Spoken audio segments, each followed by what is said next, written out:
नमस्कार. उद्याचा हा दिवस अत्यंत महत्त्वाचा आहे. उद्या आहे अंगारकी संकष्टी चतुर्थी.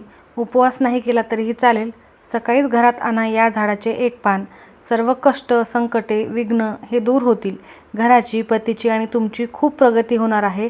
तर असे कोणत्या झाडाचे पान तुम्हाला सकाळी आणायचे आहे, कोणत्या वेळेत आणायचे आहे, सविस्तर माहिती आपण या व्हिडिओमध्ये बघणार आहोत. त्यामुळे व्हिडिओ स्किप न करता शेवटपर्यंत बघा. माहिती आवडल्यास लाईक, शेअर, सबस्क्राईब करून बेल आयकॉनला आवर्जून प्रेस करा आणि कमेंट बॉक्समध्ये ओम गणपती नमः लिहायला अजिबात विसरू नका. तर 5 मे ही तारीख साधी समजू नका, कारण उद्याच्या या दिवशी साक्षात सिद्धिविनायकाच्या आशीर्वादाने न्हाऊन निघालेली अंगारकी संकष्टी चतुर्थी आहे. अंगारकी चतुर्थी म्हणजे काय, तर शास्त्रात असे सांगितले गेले आहे की जेव्हा मंगळवारी चतुर्थी येते तेव्हा तिला अंगारिका संकष्टी चतुर्थी असे म्हणतात. हजारो संकष्टीची चतुर्थीचे पुण्य जितके असते तितकेच फळ आपल्याला या एका दिवसाच्या उपासनेने मिळत असते. वर्षात येणाऱ्या 21 चतुर्थीचे पुण्य देखील या एका चतुर्थीच्या दिवशी तुम्ही उपवास केल्याने, सेवा केल्याने तुम्हाला मिळत असते. ही तिथी वर्षातून एकदा किंवा दोनदाच येते आणि जेव्हा येते तेव्हा नशिबाचे कुलूप उघडण्याची ताकद तिच्यामध्ये असते. तर मैत्रिणींनो, आज मी तुम्हाला तुमच्या मनातल्या एका प्रश्नाचं उत्तर देणार आहे.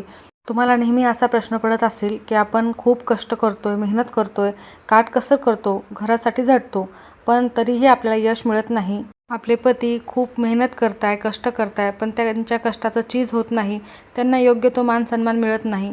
मुलं देखील खूप अभ्यास करतात, बुद्धिमान आहेत, पण ऐन परीक्षेच्या वेळी त्यांना काहीच आठवत नाही किंवा त्यांची प्रगती होत नसेल, तर असे देखील असू शकते की कोणाची तरी नजर लागलेली आहे, असे देखील वाटत असते आपल्याला. तर सर्वात महत्त्वाचं म्हणजे आपल्याला आजूबाजूला वावरणारे काही लोक असतात, जे आपल्या तोंडावर गोड बोलतात आणि आपल्या पाठीमागे आपल्या सुखावर नेहमी ते जळत असतात. हे गुप्त शत्रू असतात आणि आपल्या प्रगतीमध्ये अडथळे आणणारे असतात. त्यांच्या या वाईट नजरेमुळे घरामध्ये सतत वादविवाद, भांडणे, पैशाची आवक थांबते, आनंदाचं वातावरण देखील कुठेतरी संपून जातं. पण महत्त्वाचं म्हणजे उद्याची ही चतुर्थी तुमच्यासाठी साक्षात गणपती बाप्पांचे आशीर्वाद घेऊन आलेली आहे.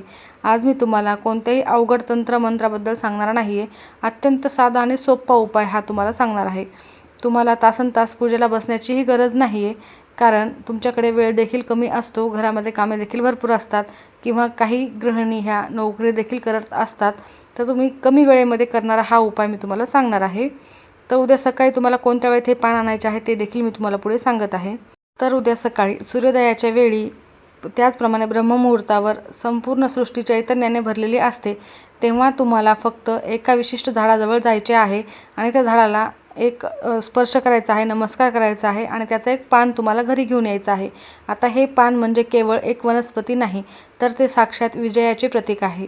हे पान घरात आणल्यानंतर तुमच्या पतीच्या कामातले अडथळे कसे दूर होतील, मुलांची देखील बौद्धिक क्षमता वाढेल, त्यांना प्रत्येक कामामध्ये यश मिळेल. सर्वात महत्त्वाचं म्हणजे तुमचं जे शत्रू त्रास तुम्हाला आहे तो देखील नष्ट होणार आहे. शत्रू तुमच्यासमोर लोटांगण घालतील. तर हे मी तुम्हाला आजच्या व्हिडिओमध्ये एका टप्प्याटप्प्याने सांगणार आहे की हे पान फक्त तोडून घरीच आणायचे नाही, तर त्याची एक विशिष्ट पद्धत आहे. तर त्या पद्धतीनेच तुम्हाला घरी आणायचे आहे, अन्यथा याचा तुम्हाला शुभ परिणाम पाहायला मिळणार नाही. तर तुम्हाला ते पान कोणतं आणायचं आहे, ते झाड कोणतं आहे, मंत्र कोणता म्हणायचा आहे आणि ते पान नेमकं कुठे ठेवायचं आहे, हे सर्व माहिती बघावीच लागणार आहे, कारण अर्धवट माहितीने काहीही साध्य होत नाही. तर सकाळी कोणत्या वेळेत, तर ब्रह्ममुहूर्तापासून किंवा सूर्योदयापासून तुम्ही 11:30 वाजेपर्यंत कधीही हे पान घरामध्ये आणू शकता, काहीही हरकत नाही. चला तर मग आपल्या घराचे संरक्षण कवच असणाऱ्या या उपायाकडे नक्की वळूयात. खूप चमत्कारिक हा उपाय असणार आहे. तर मी तुम्हाला सुरुवातीला सांगितलेलं आहे की मंगळवारी येणारी चतुर्थी ही अत्यंत फायदेशीर आणि प्रभावी ठरणारी असते, कारण अंगारक योग या दिवशी तयार होत असतो.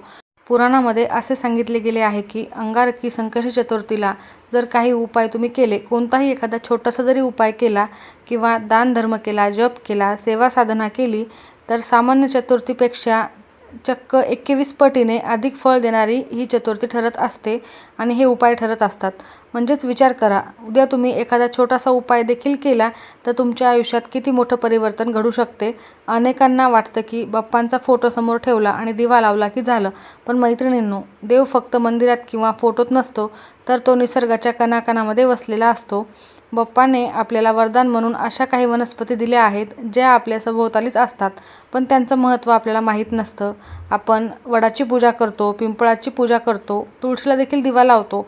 हे आपण नेहमीच करत असतो, पण आज मी तुम्हाला अशा एका झाडाबद्दल सांगणार आहे ज्या झाडाला शास्त्रामध्ये विजया असं नाव दिलेलं आहे. विजया म्हणजे विजयाचे प्रतीक आणि विजय मिळवून देणारी शक्ती, म्हणजे तुम्हाला प्रत्येक कामामध्ये यश मिळवून देणारी ही शक्ती या झाडामध्ये आहे. हे झाड आपण बऱ्याच रस्त्याच्या कडेला किंवा रिकाम्या जागेत बघत असतो आणि आपण त्याकडे दुर्लक्ष देखील करतो, कारण आपल्याला या झाडाचे महत्त्व माहीत नसते. पण या झाडाच्या एका पानात अशी प्रचंड चुंबकीय शक्ती आहे जी तुमच्या घरातील सर्व दोषाला नष्ट करत असते. वास्तुदोष, कटकटी, भांडणे, वादविवाद, नकारात्मकतेला अक्षरशः खेचून बाहेर काढते. जर तुम्ही कुठे बाहेर जाता, कधीकधी कुठली जागा चांगली नसते आणि तिथून एखादी नकारात्मक शक्ती आपल्यासोबत आपल्या घरी येत असते आणि त्यामुळे देखील घरामध्ये सतत नकारात्मक वातावरण हे निर्माण होत असते. किंवा एखादी बाहेरची बाधा जेव्हा आपल्यासोबत आपल्या घरात आल्यानंतर जेव्हा वादविवाद होतात, चिडचिड होतात आणि मुलांच्या बाबतीतही आपण काही निर्णय घ्यायला चुकत असतो आणि हे वर्षानुवर्ष चालत असेल तर हे तुम्हाला थांबवण्यासाठी हा उपाय करायचा आहे. तुमची मुलं कितीही प्रयत्न करून त्यांना अभ्यासाला बसवलं तरी ते बसत नाहीत किंवा त्यांचं मन अभ्यासात लागत नाही. त्यांना सतत आळस येतो किंवा विनाकारण कशाची ना कशाची भीती वाटते. तर अशा अनेक समस्या जर तुमच्याकडे असतील तर हा उपाय तुमच्यासाठीच आहे. मैत्रिणींनो, हे सर्व लक्षणं जे आहेत ते नजरदोषाची देखील आहेत आणि वास्तुदोषाची देखील आहे. तर उद्याच्या या शुभ मुहूर्तावर या सर्व समस्यांचं उत्तर एका पानामध्ये दडलेलं आहे. परंतु हे पान तोडण्याची एक अतिशय विशिष्ट पद्धत आहे. जर तुम्ही चुकीच्या पद्धतीने किंवा चुकीच्या वेळेत हे पान तोडलं तर त्याचा फायदा होण्याऐवजी नुकसानच होऊ शकतं. म्हणूनच हे पान कसं तोडायचं आहे, झाडाची परवानगी कशी घ्यायची आहे आणि घराच्या कोणत्या कोपऱ्यामध्ये हे ठेवायचं आहे, हे आता मी पुढे तुम्हाला सांगत आहे. कारण इथून पुढेच व्हिडिओचा सर्वात महत्त्वाचा भाग हा सुरू होत आहे. तुम्ही हा उपाय केल्याने निश्चितच तुमच्या आयुष्यामध्ये खूप मोठा परिणाम 24 तासातच जाणवायला लागेल. कधी-कधी अचानक तुमचं मोठं नुकसान होत असेल, काही कामामध्ये अचानकच पैसा खर्च होत असेल, पैसा टिकत नाही, अलक्ष्मीचा वास तुमच्या घरामध्ये असतो. केवळ पैसाच नाही तर प्रगतीवर जळणारे लोक देखील पावला-पावलावर तुमच्या आजूबाजूला असतात. तुम्ही एखादी नवीन साडी घेतली किंवा कोणती वस्तू घरामध्ये घेतली तरीही लोकांच्या पोटात दुखायला लागतं. याच्याकडे एवढं कसं काय येतंय, ही त्याची असूया, ही त्याची वाईट नजर तुमच्या घरावरच्या भिंतीवर पडू शकते, तुमच्या मनावर पडू शकते आणि घरामध्ये विनाकारण चिडचिड होत असते, वादविवाद होत असतात. तर हे सर्व समस्या दूर करायच्या आपल्याला आहेत त्या उद्याच्या या शुभयोगावरच. उद्याची ही अंगारकी संकष्टी चतुर्थी अजिबात सोडू नका. सुवर्ण संधी तुमच्यासाठी आलेली आहे हा उपाय करण्यासाठी. उपाय कोणत्या वेळेत करायचा आहे हे मी तुम्हाला सांगितलेलंच आहे. त्याबरोबरच तुम्हाला चंद्रोदयाची वेळ देखील सांगत आहे. तर चंद्रोदयाची वेळ आहे रात्री 10:18. तुमच्या वेळेनुसार, तुमच्या एरियानुसार 5-10 मिनिटाचा थोडासा फरक होऊ शकतो. यावेळेत तुम्हाला गणपती बाप्पांची विधिवत पूजा करून दुर्वा, जास्वंदाचे फूल, मोदकाचा नैवेद्य अर्पण करून, चंद्राला देखील अर्घ्य देऊन, चंद्राची पूजा करून, गणपती बाप्पांची विधिवत आरती करूनच उपवास सोडायचा आहे. तर यावेळेत तुम्ही नक्की उपवास सोडा. चला आता आपण वळूयात आपल्या महत्त्वाच्या विषयाकडे. मी आता तुम्हाला ज्या झाडाबद्दल सांगणार आहे ते झाड तुमच्या घराच्या आसपास असतं. कदाचित रोज येता जाता त्यावर तुमची नजर देखील पडत असेल, पण तुम्ही त्याकडे कधी लक्ष देखील दिलं नसणार आहे आणि कधी-कधी काही झाडांचं महत्त्व खूप असतं पण ते आपल्याला माहीत देखील नसतं, म्हणून आपण त्याच्याकडे दुर्लक्ष करत असतो. पण उद्याच्या दिवशी या झाडाच्या पानात साक्षात अंगारकाची म्हणजेच मंगळ दोष दूर करण्याची, मंगळदेवाची शक्ती त्यामध्ये आहे.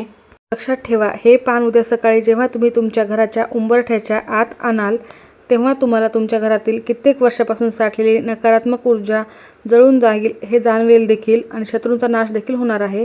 तर तुम्हाला कोणाला मारायचे नाही आहे, परंतु तुमच्याबद्दल जे वाईट चिंततो त्याची बुद्धी बाप्पा पलटून टाकतील. त्याची वाईट दृष्टी तुमच्या घरावर पडणार नाही, उलट तो स्वतः व तुमच्या घराच्या प्रगतीसमोर नतमस्तक होईल. पण मैत्रिणींनो, हे सगळं तेव्हा शक्य आहे जेव्हा तुम्ही हा उपाय एका विशिष्ट नियम आणि विधीनुसार कराल. कारण निसर्गाकडून काही मिळवायचं असेल तर त्याची एक रीत देखील असते. आपण पाहूयात ते झाड कोणतं आहे आणि ते पान कसं आणायचं आहे, त्याची गुप्त पद्धत कोणती आहे. तर मी आत्ता तुम्हाला जी पद्धत सांगणार आहे ती नीट लक्ष देऊन ऐका. शक्य असल्यास कुठेतरी लिहून देखील ठेवू शकता आणि उद्या हे तुम्हाला करायचं आहे. कारण यातील एक चूक देखील त्या उपायाचे तुम्हाला फळ प्राप्त करून देणार नाही. तर उद्याचा हा अंगारिका संकष्टी चतुर्थीचा सूर्योदय तुमच्यासाठी भाग्योदय ठरणार आहे. सकाळी सूर्योदयाच्या वेळी किंवा सकाळी तुम्ही 11:30 वाजेपर्यंत कधीही हा उपाय करू शकता. सगळ्यात आधी तुम्हाला सकाळी स्वच्छ स्नान करायचे आहे हा उपाय करण्यासाठी. त्यानंतर धुतलेले कपडे परिधान करायचे आहे. शक्य असेल तर लाल किंवा पिवळ्या रंगाचे वस्त्र तुम्ही परिधान करायचे आहे, कारण हे रंग बाप्पांना अतिशय प्रिय आहे. महत्त्वाची गोष्ट म्हणजे हा उपाय करण्यासाठी घराबाहेर पडताना तुम्हाला सात्विकतेने घराच्या बाहेर जायचं आहे. तरच तुमची संकल्पशक्ती ही अधिक प्रबळ होते. जाताना तुम्हाला सोबत काही साहित्य घेऊन जायचं आहे. तर त्यापैकी तुम्हाला एक तांब्या घ्यायचा आहे. तांब्यामध्ये शुद्ध पिण्याचे पाणी भरायचे आहे. त्यात थोड्याशा अक्षता टाकायच्या आहेत. अक्षता ह्या अखंड टाकायच्या आहेत, तुटलेल्या नसाव्यात. त्यानंतर थोडेसे कुंकू, हळद टाकायची आहे. एक फूल सोबत घ्यायचे आहे. एक उदबत्ती आणि एक दिवा देखील तुम्ही घेऊन जाऊ शकता. आता त्या झाडाजवळ गेल्यानंतर तुम्हाला सर्वप्रथम तिथे एक दिवा प्रज्वलित करून घ्यायचा आहे. त्यानंतर त्या झाडाजवळ गेल्यावर सर्वात आधी मनोभावे नमस्कार करायचा आहे. शास्त्रात असे सांगितले गेलेले आहे की कोणत्याही झाडाचा कोणताही भाग तोडण्यापूर्वी त्याची परवानगी घेणे खूप महत्त्वाचे आहे. तिथे उभे राहून तुम्ही डोळे मिटा आणि तुमच्या मनात जी काही इच्छा असेल की तुमच्या घरातील सर्व बाधा दूर होण्यासाठी, नकारात्मक बाधा दूर होण्यासाठी, मुलांच्या प्रगतीसाठी, घरातील शत्रूंची पीडा टळू देण्यासाठी, अशी कोणतीही जी इच्छा आहे ती अगदी मनापासून तुम्हाला गणपती बाप्पांचे स्मरण करून त्या झाडासमोर बोलायची आहे. आणि त्यानंतर तुम्हाला त्या झाडाच्या मुळाशी ते पाणी अर्पण करायचं आहे. हळद कुंकू वाहून घ्यायचं आहे. अक्षता व्हायच्या आहे. फूल व्हायचं आहे. आता त्यानंतर तुम्हाला त्या झाडाचं एक पान तोडायचं आहे. पण लक्षात ठेवा, ते पान कुठेही फाटलेलं नसावं, त्याला छिद्र नसावं, किडलेलं नसावं. कोवळं आणि नवीन पान तुम्हाला घ्यायचं आहे. फार जुनं देखील पान तुम्ही घेऊ नकात.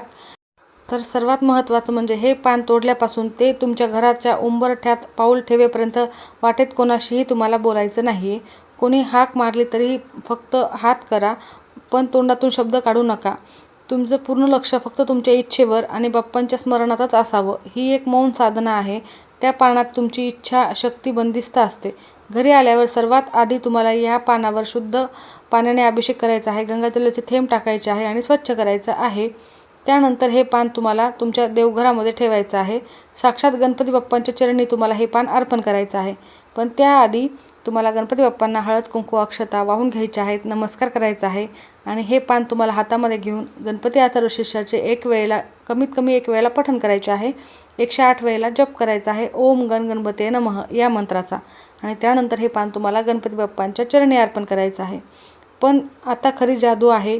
हे पान बाप्पांच्या चरणी ठेवल्यानंतर त्यावर असा एक विशिष्ट मंत्र देखील लिहायचा आहे, जो तुमच्या शत्रूची बुद्धी सुन्न करेल, पतीच्या मुलाच्या प्रगतीचे दरवाजे उघडेल. हा मंत्र कोणता आहे? हे पान संपूर्ण घराच्या कल्याणासाठी नेमकं कुठे लपून ठेवायचं आहे? त्या विजया झाडाचं नाव काय आहे? हे रहस्य कळवण्याची वेळ आता आलेली आहे. तर मैत्रिणींनो, आता तो क्षण आला आहे ज्याची तुम्ही आतुरतेने वाट पाहत आहात. बाप्पांच्या चरणाशी हे पान ठेवल्यानंतर खरी प्रक्रिया सुरू होते. ज्या झाडाबद्दल मी तुम्हाला मगाशी सांगितलेलं आहे, ज्याला शास्त्रात विजया असं म्हटलं गेलेलं आहे, ते झाड दुसरं तिसरं कोणतंही नसून साक्षात गणपती बाप्पांचं स्वरूप मानलं जाणारं पांढऱ्या रुईचे झाड होय. रुईच्या झाडाच्या मुळाला मंदार म्हणतात आणि त्यात मंदार गणपतीचा वास असतो. आता नीट ऐका. हे पान बाप्पांच्या चरणी ठेवल्यानंतर तुम्हाला काय करायचं आहे? बाप्पांच्या समोर बसून हातामध्ये थोडंसं लाल चंदन घेऊन किंवा ओलं कुंकू घेऊन ते पान तुम्ही तुमच्या हाताने अनामिकाच्या बोटाने, उजव्या हाताच्या अनामिकाच्या बोटाने तुम्हाला त्या रुईच्या पानावर एक मंत्र लिहायचा आहे. किंवा मग तुम्ही एखाद्या काडीने लिहिला तरीही चालेल. ओम गण गणपती नमः हा मंत्र लिहून झाल्यावर त्याखाली तुमच्या पतीचे, मुलांचे नाव लिहायचे आहे. आणि दुसऱ्या बाजूला फक्त एक शब्द लिहायचा आहे, विजयी भव. आणि त्याच्या खालीही तुम्हाला तुमची जी काही इच्छा आहे ती इच्छा लिहायची आहे. हे पान दिवसभर गणपती बाप्पांच्या चरणी तसेच राहू द्यायचे आहे. त्या पानातून बाप्पांच्या मंत्राची शक्ती आणि अंगारिका संकष्टी चतुर्थीचा हा योग असलेले चैतन्यपूर्ण शोषण केले जाणार आहे. पण खरी जादू घडते तो सूर्योदयानंतर, संध्याकाळी किंवा रात्री झोपण्यापूर्वी. तुम्हाला हा अंतिम विधी करायचा आहे. हे पान देवघरातून तुम्हाला उचलायचे आहे, मनोभावे उचलायचे आहे. तुमच्या घराच्या मुख्य दरवाजाजवळ जायचे आहे आणि घराच्या दरवाजाचा उंबरठा हा आपल्या घराचं संरक्षण कवच असतो. तुम्हाला हे पान तुमच्या मुख्य दरवाजाच्या चौकटीवर म्हणजेच उंबरठ्यावर, तुमच्या मुख्य दरवाजाच्या चौकटीच्या वरे, जिथे कोणीही बघू शकणार नाही अशा ठिकाणी लपवून ठेवायचं आहे, जिथे कोणाचीही नजर त्यावर सहजासहजी पडणार नाही. तुम्ही ते चौकटीच्या फटीत किंवा दरवाजाच्या वरच्या बाजूला चिटकवून देखील ठेवू शकता. ज्या क्षणी तुम्ही हे रुईचं पान तिथे प्रस्थापित कराल त्या क्षणापासून तुमच्या घरावर एक अदृश्य संरक्षण कवच तयार होणार आहे. हे साधंसुद्धा पान आता राहणार नाही आहे, तर ते अभिमंत्रित केलेलं पान असणार आहे. बाहेरून येणारी कोणतीही वाईट शक्ती, कोणताही त्रास, शत्रूची कोणतीही वाईट नजर तुमच्या उंबरठ्याच्या आत पाऊल देखील ठेवू शकणार नाही. हे पान खूप सात्विक आणि प्रभावी ठरणार आहे. यामुळे सर्व बाहेरची नकारात्मकता ही बाहेरच राहणार आहे आणि सकारात्मक ऊर्जा तुमच्या घरामध्ये प्रवेश करेल. त्यासोबतच सुख, शांती आणि गणपती बाप्पांचे भरभरून आशीर्वाद तुमच्या घरामध्ये कायम राहतील. तुम्हाला अगदी 24 तासातच याचा प्रभाव जाणवायला सुरुवात होईल. तुम्हाला असे अनुभव येतील की हे पान लावल्यापासून तुमच्या पतीची देखील कामामध्ये प्रगती होत आहे. मुलं देखील अभ्यासामध्ये प्रगती करत आहेत. त्यांच्या वागण्यामध्ये देखील चांगलाच फरक पडलेला आहे.